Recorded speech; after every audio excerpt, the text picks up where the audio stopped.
Welcome to the Connected Conversation with Brett Hill, a well-known mindfulness and somatic coach and coach trainer, as he demonstrates the power of mindful communication to change your life, work, and the world. Disconnected is the new normal. People are feeling overdriven, overwhelmed, and disconnected from meaningful conversations.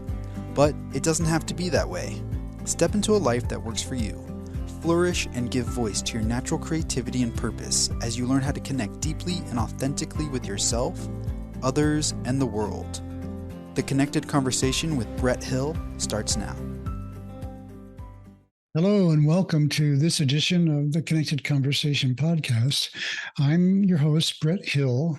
I'm a mindful somatic coach trainer, as well as a coach. So I do one-on-one work as well as mostly teach other coaches how to be more mindful and present in their work. This is a topic, this entire podcast series is really all about mindful communications and the importance of mindful communications in making a difference in our lives. And it's very, very difficult to overstate the value of spending just a little time in becoming a better communicator, a better connector, someone who can be present with other people in a deeply meaningful way, even potentially in what seemingly unimportant conversations. There's a very significant impact in your life from having those kinds of skills. And I've been fortunate enough to have had some amazing teachers and lessons and life lessons and pursuits of interest that have led me to a place where it's a pretty rich experience for me often when I'm just talking to people or to groups. And it's as if I wish I could just give this kind of experience away to people so that whenever I hear people saying, oh, I just don't feel connected, or I'm lonely, or I don't know how to reach people, or I don't know how to let people reach me, those are all skills that can be learned. And so this whole podcast series is about helping people to realize that you're not locked in a box. You can take effective action to improve your experience in communication and connection and relationship with yourself and with others, because they're really the same thing. Oftentimes people think, oh, if I'm going to I don't connect well with others. And I would argue, if I want to be put on that hat, that if you can't really connect well with others, or you feel like people aren't connecting with you, then you need to stand in the mirror and look back at yourself and go, how am I not connecting with myself? Because very frequently, the problems whenever you can't connect outwardly are actually just reflections of those same problems you can't of not connecting inwardly effectively enough, authentically enough, and deeply enough, and I might say courageously enough, to actually be in touch with something so core, something so foundational, something so essential about you, that when you connect to that place and then you interact in the world, you speak to others, you're coming from a deeply connected place. And whenever you do that, you connect outwardly as well as inwardly. And now, not only are you creating connections, you're a bridge builder. Because the first thing that happens when people talk to someone who's pretty deeply connected is it starts to wire them up to themselves and wire them up to your presence and your own mindful presence. This is an extremely powerful way to walk through the world. And my wish for the world is that, oh my God, do we ever need these skills now more than ever, right? So this whole podcast series is intended to be a more or less a masterclass, if you will, if I could be so bold as to say that, in mindful communications. With that said, one of the things I wanted to talk about today specifically is empathy. Now, I'm pausing a bit here because this is a challenging topic. I have some things to say about empathy that some people don't actually like to hear, and then other parts of it are really empowering. Well, it's all empowering. This will make more sense as I move along. I think empathy is an overused, underappreciated term. And I'm going to press pause on that right there, because one of the things I'm stand on a little side soapbox and make a case for is I'm really unhappy with the way people use language these days.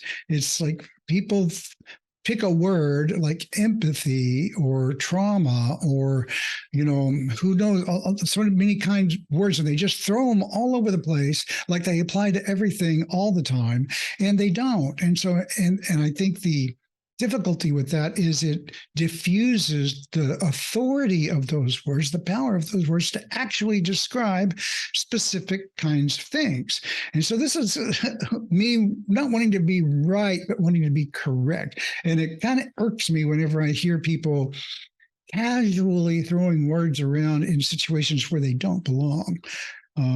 Another one is like people often, or sociopathic, or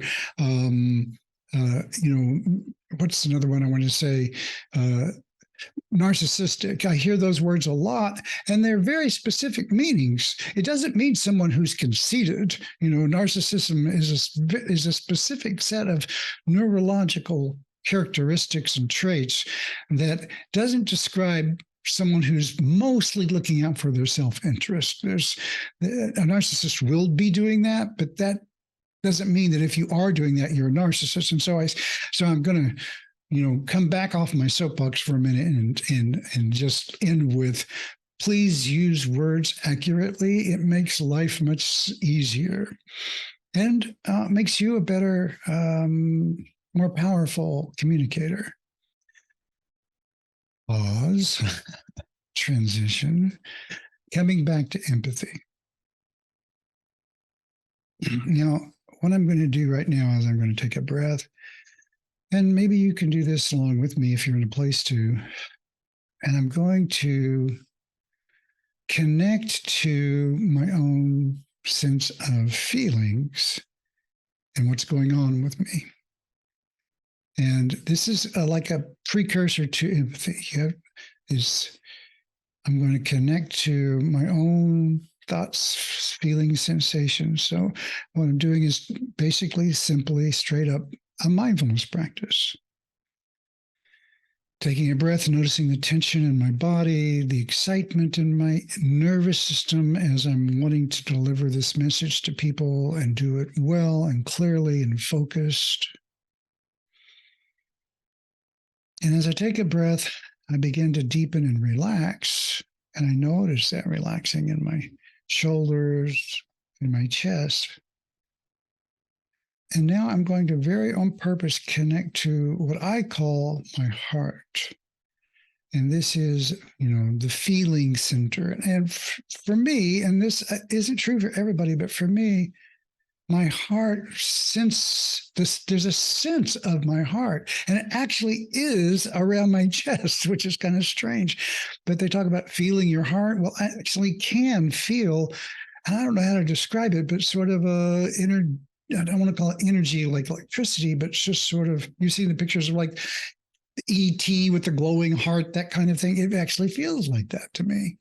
And whenever I connect to that, I warm up. And I'm going to see if you can notice. I'm going to just try to be as authentic as I can. A change in the way I speak. I'll take a breath and relax. It's taking a little longer than I thought because I have to narrate. Take a moment. There. And now I'm going to connect, and this is the magic part. I'm going to connect that to my voice. And I'm going to try to speak from a place of more emotional connection on purpose in the moment. I'm not going to judge it like good or bad. And as I'm speaking right now, I can say I feel that space in me about 60% more than I did before. I feel a little slower and a little more heartfelt. It's almost as if I could see someone standing in front of me and I see a twinkle in their eye and I'm connecting to that twinkle. And it's just an imaginary thing because I'm doing a presentation. I have a camera in front of me, but there's a person on the other end of that. And I know that in my heart. And I have a wish for that person, for you. And that wish is for you to have an authentic, lovely experience of life. Now, the title of this particular episode is about men and empathy. And I want to say that this capacity to connect to my heart, to connect to my inner world, and purpose, wire that up to my voice, and look at other people and see a bigger picture of who they are, is something that is not deeply encouraged in men, and to the detriment of the world. And I'm going to talk in some detail about that, and particularly, some history around my experience and the way I was brought up and the way men are socialized to be, you might say, kind of the opposite of empathic. And they're actually pretty deeply rewarded for that. And yet, there are millions of heartfelt, loving, beautifully sensitive men out there. And I want to say, if they're struggling just like any sensitive person is, women too. But more, I'm not going to say more like the burden is greater, but it's different. It's different for men because we're told, you have to man up. You have to plow through. You have to just, men don't cry. Big boys don't cry, right? It's like, that is a layer of that's a social norm in some worlds where you, as a little boy, you hear those things. I remember, I'll talk more about this later. And after our break, I will talk about, boy, this is kind of vulnerable for me to talk about. I grew up in Oklahoma, and I got slapped by a man standing next to me for caring. And more about that after the break.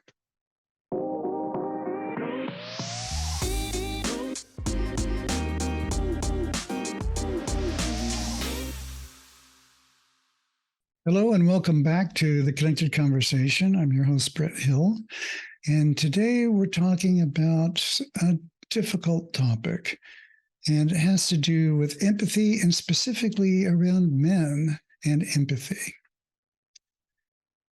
Just before the break, I was talking about a story from my childhood. And I don't tell the story very often because it's a little bit vulnerable and it brings up stuff. But it's important for this particular topic,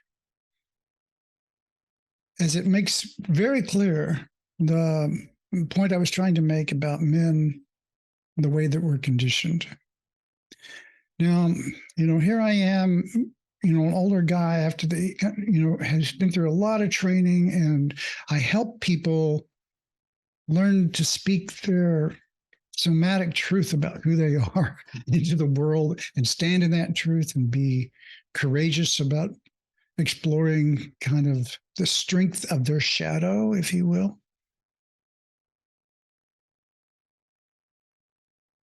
And that's important work that I came to because I am a reasonably sensitive character, and I have been my whole life.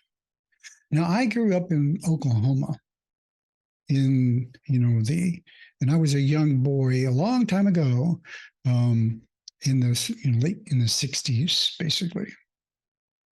So I was too young to be kind of a hippie. And so I kind of didn't quite catch that train, but I was nevertheless deeply influenced by the, summer of love and the love culture and the anti-war sentiment of the time, which was profound. And of course, there was a big upheaval in the land. In my life at that time, growing up in Oklahoma, as you can imagine, a very conservative still area where the social stereotypes run deep. And to walk outside those stereotypes is not only challenging, it's dangerous. You can get hurt for being someone who doesn't kind of toe the line based on what people expect you to do. An example was I was hunting. Now, I hate hunting. I always did, but it was part of the culture. And so here I am, a young boy, probably like 14, 12, 13, 14. And they put a shotgun in my hands, and we went out in the morning and with all the guys and the trucks and the dogs. And, it's straight up stereotype as you could possibly imagine about, a country group of guys going hunting on a fall day. And we get out there and we're out in the farm, somebody's farm, and they let the dogs loose. And these were like regular dogs. They were dogs they had for hunting. And they would go out and they would run through the bushes and they'd scare up the birds, and the birds would fly, and then you shoot them dead. And that was fun for people. I was aghast at the idea, and the experience was, and I'm going to hold on to the table here. The experience was very disturbing. And so, here you are, though, you're sitting there and you want to, here come the birds, and they're like, shoot, shoot, shoot. So I pull up my shotgun and I point it at a bird and I shoot it, and it comes falling out of the sky. And I'm like aghast, like, oh my God. And what happened here? And they're like, hey, whoa, yeah, you got one. And I'm like, what happened? And so the dog comes, grabs the bird, brings it back, sets it down at my feet. The dog was great, right? And so they kind of picked it up and handed it to me. And I've got this bird in my hand, which I had just killed. And I'm looking at the bird and I start to cry profusely because I'm going to cry now because I've injured this animal and I can't fix it. It's like I've done a damage that I can't repair, and I've taken something away that I didn't really want to do. And it was something holy. I'd taken the life out of this bird. And when the guy next to me, he wasn't related to me, I started to cry, and he just reached up and he slapped me across the face as hard as he could. And I just almost stumbled backwards. And he said, shut the beep up, stop your crying, you crybaby. And all the other guys look, and they don't say anything, of course, because they don't want to be complicit in being weak. And so I, had to kind of stuff my feelings because I didn't want to get beat. And at the same time, I'm left with this horrible experience that I have no way to resolve. I didn't do any more shooting that day, and I didn't ever hunt again. But that was a clear example of the kind of brutality that and the insensitivity that I was exposed to in terms and in training to be a man, man up, right? Kill animals for fun and enjoy it, or you're not a member of the gang. And, that was never who I was. It would be impossible for me to be that person. And so I always was out of place in where I grew up because of my sensitivities. And I know that I'm not alone. I know there are thousands of millions of stories out there like this. Because I meet really beautiful, sensitive men in the world who struggle with their sensitivities and have similar abuses. Many of them, of the ones that jump out to me whenever I meet them, are the people who are either neurodivergent in some way, or they're on the edges of society. And I call it edges, but I don't really mean like they're fringe. I'm just saying there's a bubble of norms, and you're either in line with those, like be a man, and that means, man up and don't be a wimp and don't be a wimpy kid, and that kind of thing. And you want to be the hero, the survivor, the victor, the superhero. That is the image that we're giving to live up to. And there's a great cost to that, culturally and personally. And a lot of the men I was going to say that I meet that also struggle with this are the ones who are non-binary, or they're gay, or they have some other kind of orientation to their sexuality that isn't normal. Isn't normal for the culture, I should say. Pardon my language there. And I'm still using the wrong word. Not normal, I would say the predominant bias. It's just me being clumsy. Pardon me.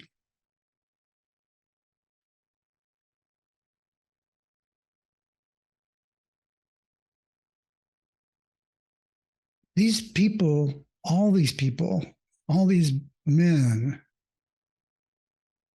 deserve to live in a culture where we're celebrated and where we can thrive just like everybody else in the world. Instead of being shamed for who you are and what goes on for you, it's authentic and real. And that's an element in our culture that's undervalued, underappreciated. And so when a man or a sensitive person encounters a context, a person, a source, a resource, a safe haven where they can not have to worry about, am I going to get hurt here because of who I am, physically or emotionally? Those become exceptionally important islands, if you will, or safe havens. And that's the reason a lot of folk like that turn to arts, like theater or music or, band or, singing or whatever, wherever it is that you can find a tribe where it is more okay for you to be who you are without being judged so horribly for your own native sensitivities. Now, some people might think that, this notion of male sensitivity is a neurological thing. And that, there's like women's intuition and empathy is part of more of a female trait. And I wanted to talk about that for a minute, in that there's, like back in the day, there was this book, was it Men Are From Mars, Women From Venus? And it was kind of like all about male-female differences. And that kind of led into a conversation about the difference between male and female brains. And for quite a long time, there was some research that's showing, oh, well, the brains are really different. And it's true, there is some difference, but the differences now they have looked at, come back and done a lot of review over all of that research. And what they've reframed the entire thing saying, well, yeah, there are differences, but they are not very big differences. There's actually not that much difference between the male and female brains, and they are very much alike in the sense of the vast majority of all the structures and the functions are the same.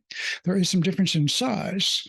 However, those differences are not necessarily, how should I say, they're not scientifically accountable for supporting the notion that, women are more empathic. Might be some hormonal aspects to that, but chemical, neurochemical aspects to that. But in terms of the actual brain structures, the science doesn't really support the notion that neurologically women are more inclined to be more sensitive than men. And that's an interesting point, because that means then, if that's true, that means that men are walking around a lot more sensitive than people realize. And they just are, it's just beat out of them. It's just shocked out of them. It's just culturalized out of them. It's put so far back that you can't even touch it sometimes without all this defensiveness. And there's a tremendous cost to that in our culture and personally. And I just want to lay claim to the fact that I'm a sensitive guy. And I'm on a mission, if you will, to help other people be okay with their sensitivities and learn how to be in relationship with that in the world in a way that doesn't harm you. Now, that's the next part of this we'll talk about after the break is there's a lot of empaths out there, empathy people who are sensitive and people who connect with other folk fairly easily, and they feel totally victimized by that sensitivity.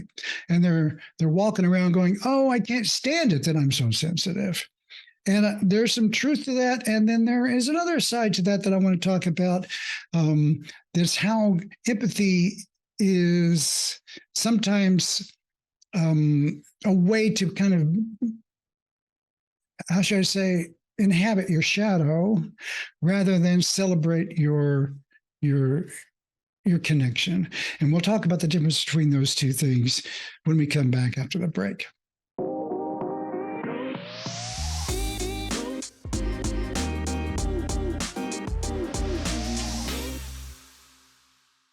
Welcome back to the Connection Conversation. And we're talking today about empathy and empathy in men specifically. And while I'm focusing on the male's experience, if you will, primarily or as a key focus here, a lot of the same notions I'm going to talk about in this next segment apply to anyone. And so it's not exclusively the domain here of men, obviously, because women in generally rate to be more empathic than men across the board. And the argument I was making before is that the neurological basis for that is kind of difficult to find, but nevertheless, there is evidence that shows that women score higher empathically than men. And I think largely, and this is just my personal opinion, because we're socialized out of it. I think men have the capacity to be deeply empathic. However, there is very little social support for that. And consequently, in fact, there's anti-social support for it.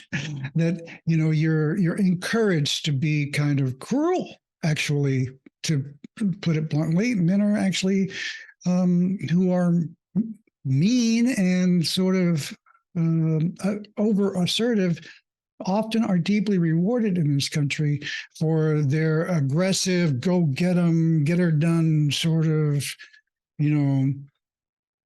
attitude, which often involves hurting other people emotionally. I'm not talking about physically, of course, but although there are plenty of people who will pick a fight with you physically. That's not usual.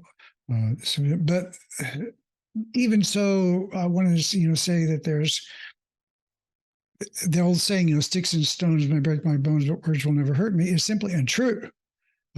Words hurt profoundly and deeply, and can cause extreme damage to people.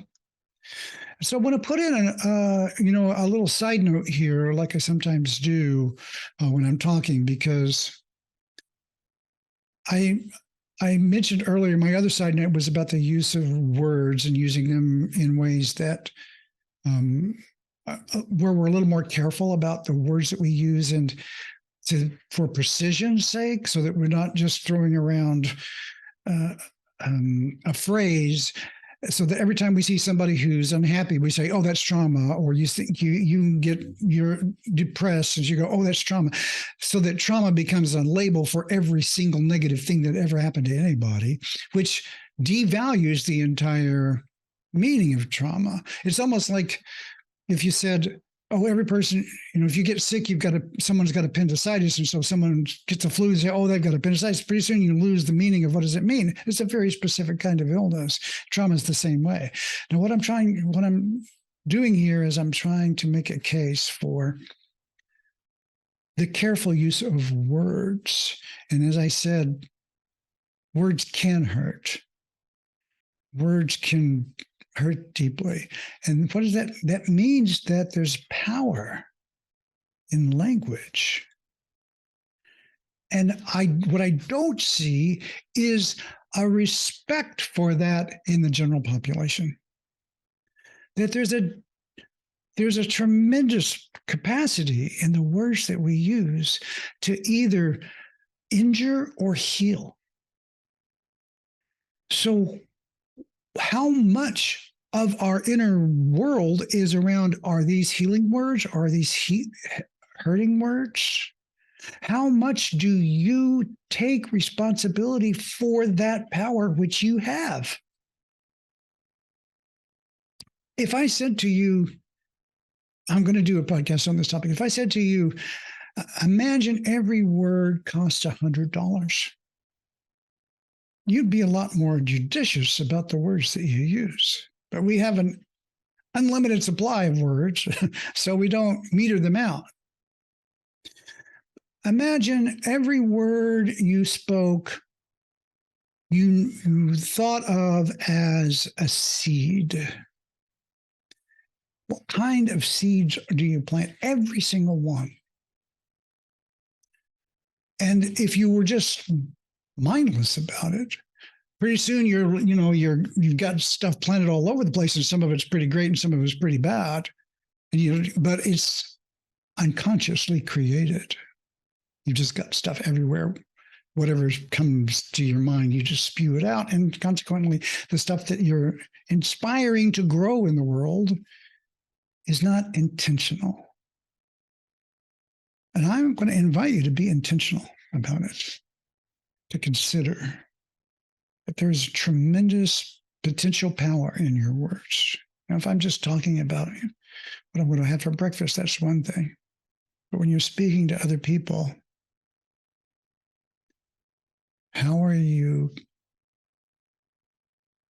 what is the impact of what you're saying and what you're doing and the way you're behaving? You can own that and become a force for good in the world through it. You speak less and have much more authority because you're listening more and you're connecting more. Now, coming back to empathy.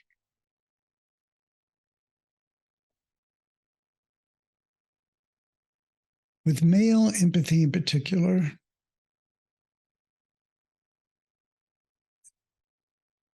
because it can be seen as a weakness to be sensitive.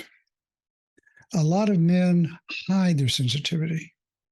And so they don't feel safe. They don't feel comfortable. And so one of the things that needs to happen or wants to happen in men in general is they need safe spaces in which to express their vulnerability.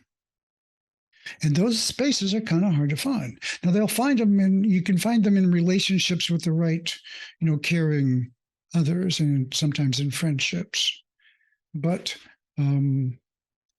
the social constructs for those are very difficult. There is one organization called the Mankind Project. I don't know if you've ever heard of them. They do a lot of work around this kind. So there are men's groups and those kinds of things where you can go and you can talk about what's it like to be a man in the world. And in those groups, if they're led well, and I want to be clear that they're not all led well, but many are, and they intend to, then there'll be space for you to talk about your own sensitivities in ways that you're not shamed for them. Because in those sensitivities, there's a lot of brilliance. There's a lot of what John Eisman, who was the founder of the Meta Institute in Portland, which used to teach mindful somatic techniques like Hakomi and recreation of the self. He had a phrase for this called the spirit in exile. Spirit in exile. And a lot of men, their sensitivities are in that exiled spirit part of them that gets slapped out of them by the culture. To invite that back into the world is a challenge because the world doesn't really celebrate that as much as it could. So you have to connect to something within you that allows you to want to bring this forward. And then the next part of this is to create a context in your life where you're honoring and respecting your sensitivities. And this leads us into how to be empathic in the world in a way where you're not really harming yourself. We live in a world that is deeply insensitive to human nature. Now, I'm going to broaden this out now and go, this is just about human beings. We are much, much more sensitive beings than the world that we have created for ourselves. It's sort of like, you wouldn't put an ant in a swamp and expect it to thrive as an environment for itself. I mean, you might in some ways, but honestly, I don't know about ants so much, but let's just say you wouldn't put a snake in the Arctic, right, and expect it to thrive. But in some ways, that's kind of what we've done. We're these extremely sensitive beings, and we've created a very hostile world to that, a world that makes us numb to our sensitivities. And what I mean by that is, take yourself out of your whatever world you're in right now in the United States and go stay in a rainforest for 2 weeks. And you'll know what I mean. Your nervous system will begin to change because suddenly you're not having to deal with the noise, the chaos, the constant stimulation, the continuous requirement of planning and sequencing in exceptionally complicated scenarios like, oh, gee, I've got to do my taxes. I've got to take care of my finances. I've got to show up for work. I've got to deal with a car that's exceedingly complex. I've got to deal with all this technology. If you just erase that out of your life, who would you be? Who would you be then? All of it. You would be somebody. And, dial back the dial like, 100 years ago, 200 years ago, and we didn't have all this technology. We didn't have the cars. We didn't have a lot of these things. And people were people. We don't know who we are anymore without these things. And they continuously distract us from the connection that we are longing for, that we want to have within ourselves and to the world. And don't get me wrong, I'm not down on technology or what I'm saying is We are living in a world that is disconnected by design. And that's the reason I'm doing this podcast, is how to help us get reconnected and rewired up to our sensitivity. So we'll talk some more about empathy and how you can be in the world in a sensitive place and not be a victim of it after the break.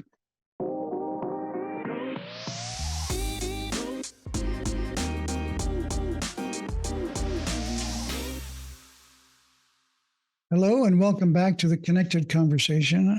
I'm your host, Brett Hill, and we're talking today about an important topic, which is empathy, sensitivity in our culture, particularly with a focus on the challenge of being a man in this culture, or male, or identified as a male, and the difficulty that presents in terms of being a sensitive guy in an insensitive world. And particularly, just in general, the world is relatively insensitive to who we are as humans and requires too much of us in terms of ignoring your own senses in order to just get by. And that's why we have a crisis of burnout at work, and people, have breakdowns, and they're driven to distraction, and suicide is an epidemic. All these things are like driving us to literally, off the edge, because we're not, as a culture,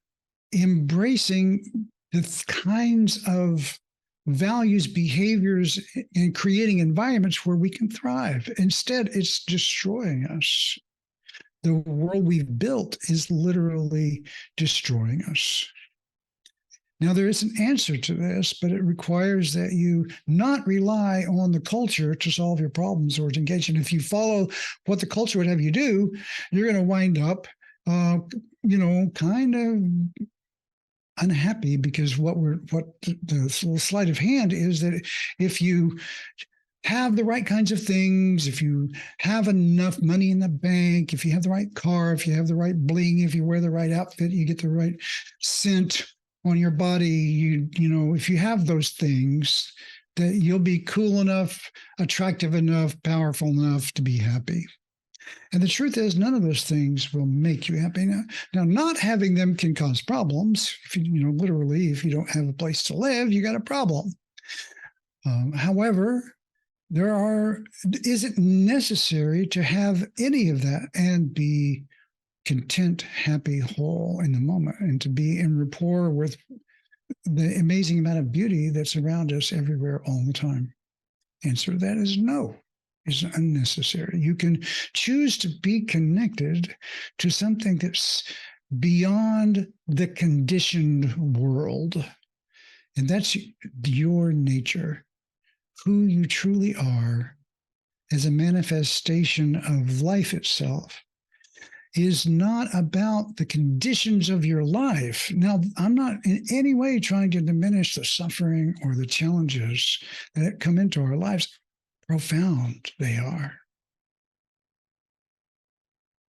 Yet the majesty of the mountains, the beauty of the sky, the power that is the same power that animates our very life, our very being.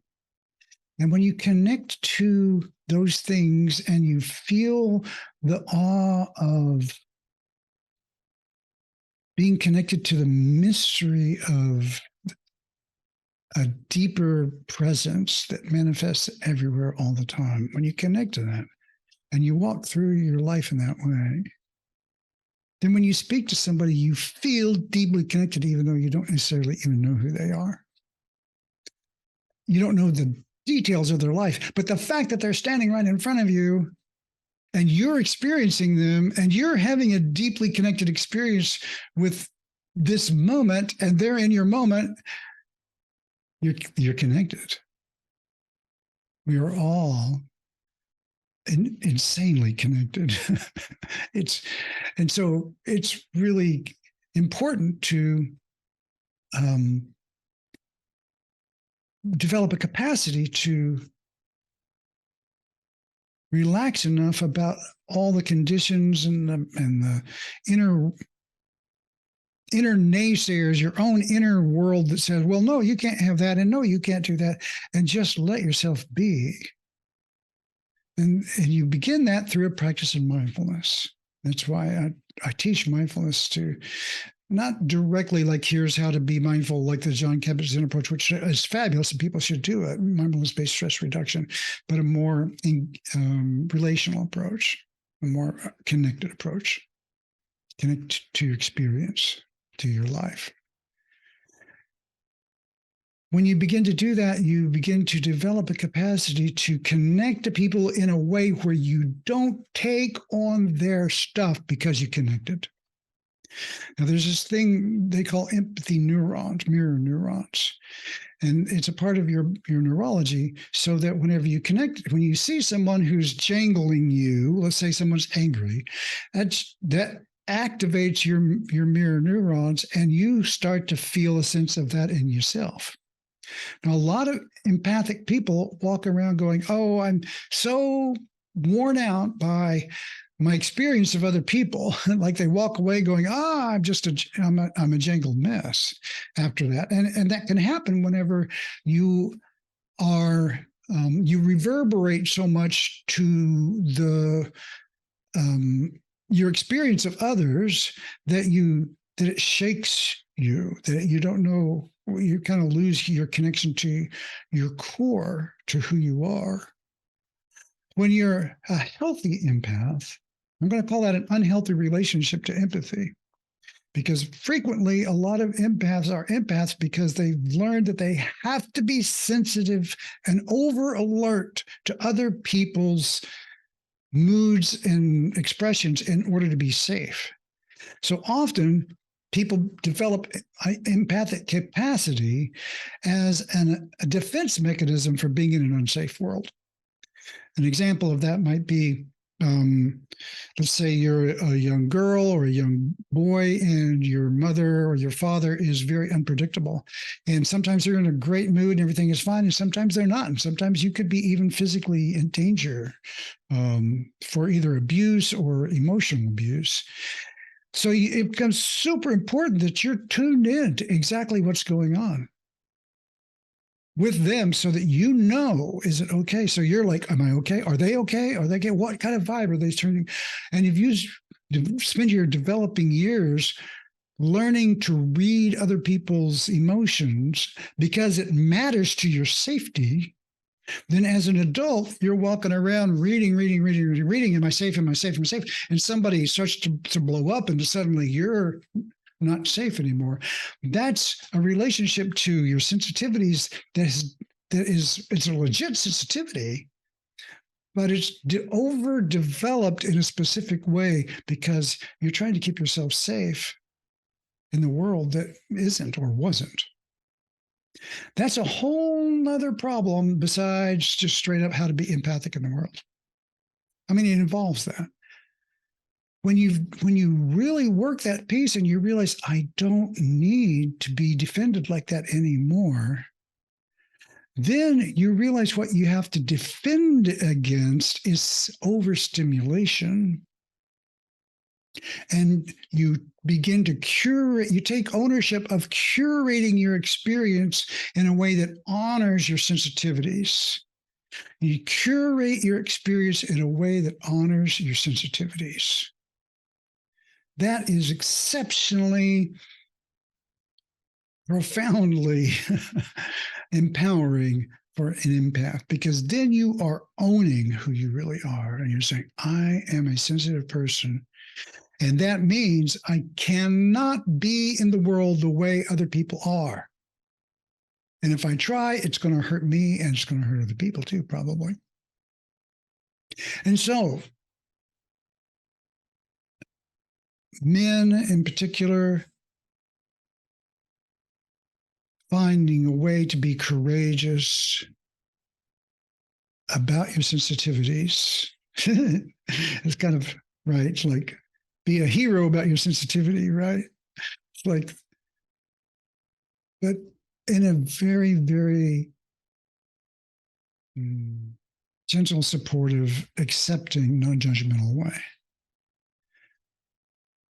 accepting the woundedness and accepting the gift of it, and finding a way to dance like a wild man on the beach by the bonfire, celebrating your wholeness as a man in the world, and also I want to say as a woman in the world, as women in the world.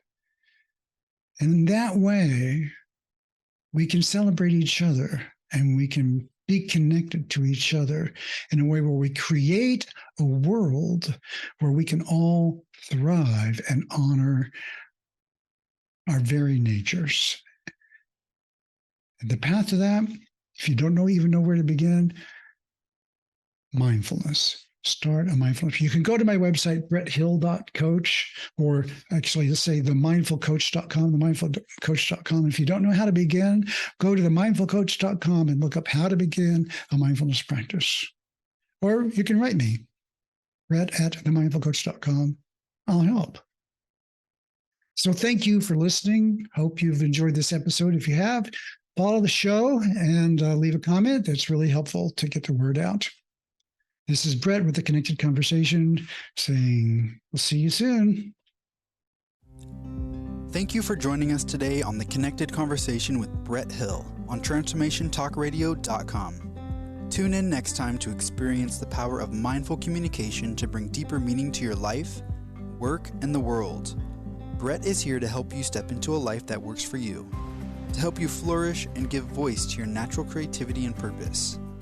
See you here next time on The Connected Conversation to learn how to enjoy the experience of your moment-to-moment life. For more information, visit theconnectedconversation.com.